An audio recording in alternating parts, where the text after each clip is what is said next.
How are you? Now, some of you might know that I come from a fairly small town, but I'm not sure you understand the extent of small town I'm talking when I say that. I work at a full-service gas station, and about a year ago, a lady pulled into the station with a brand new white Mustang convertible. Top down.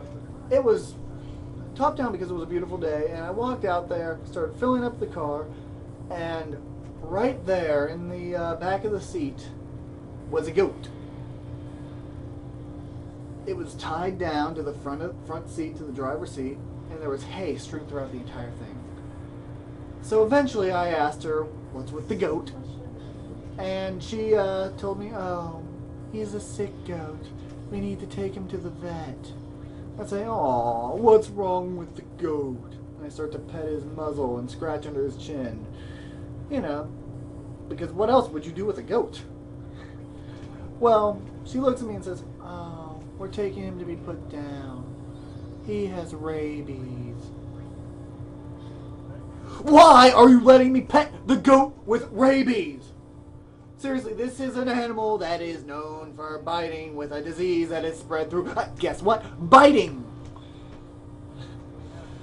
Unfortunately, a lot of the hickness is kind of seeping into me. One of the first times I was in Pittsburgh by myself was 4th of July weekend. I was out there enjoying the holiday. And when I went to the place I was going, there was a garage right near where I'd be. And I drove there, looked at the price and thought, nah, I'm gonna save $10. I'll be smart about this. I ended up driving about 2 miles away from the garage, and I parked on the street in free parking, because that's the smart thing to do in the city. Now at 4 p.m., it was a beautiful day. I could walk there easily. It was a fun walk, you know, I could see the sights and everything. I ended up hanging out till about 3 a.m.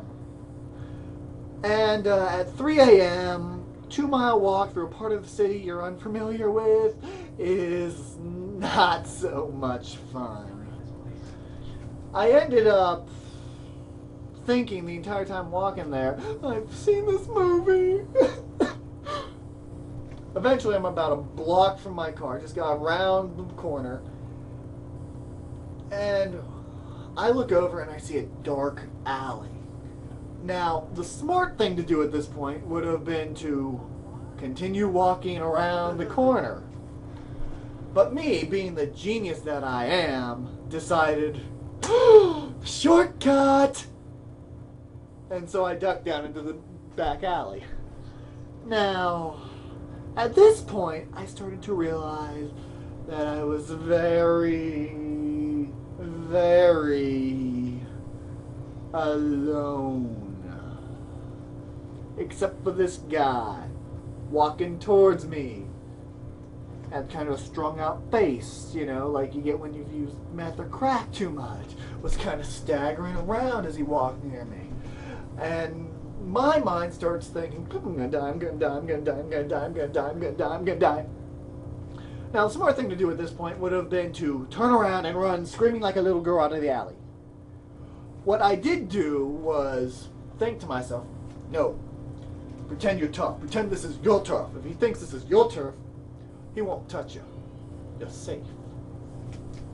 So I put on the swagger, you know, walking cool. This is my town. This is my town. I'm gonna die in my town. We get to the point that we're face and face. He looks at me. I look at him. He says, what up? I say, yo. We pass. For a split second, I start thinking, oh, thank goodness, I'm gonna live. Hey, kid, wait a minute. I'm gonna die. I turn around. I look him in the eyes. He looks me in the eyes. And he says, you want any fudge? Oh, thank God, it's only a dealer. No, man, I'm cool. I'm cool. I get the hell out of that alley. I get to the end. I look over. I see my car. I'm gonna live. I'm gonna live. What's fudge? I spend the rest of the drive home trying to figure out what fudge is. I go over every drug in my mind, trying to figure out what this could possibly be. By the next day, I still haven't figured it out. And I start asking everybody I know. Nobody can tell me what this drug is. Finally, as I'm going to the gas station, pull in, there's a mini mart, and inside the mini mart there are cops. So I go and I tell the police officer my story. I look him in the eye and I ask, "What is fudge?" He looks at me and says, "Well, I don't know about any drug called fudge, but I am aware that that is a street term for gay prostitution." Anymore, I park in the garage. But the worst part about all this is now whenever I go over to my grandma's and she looks at me and says, "Would you like some fudge?"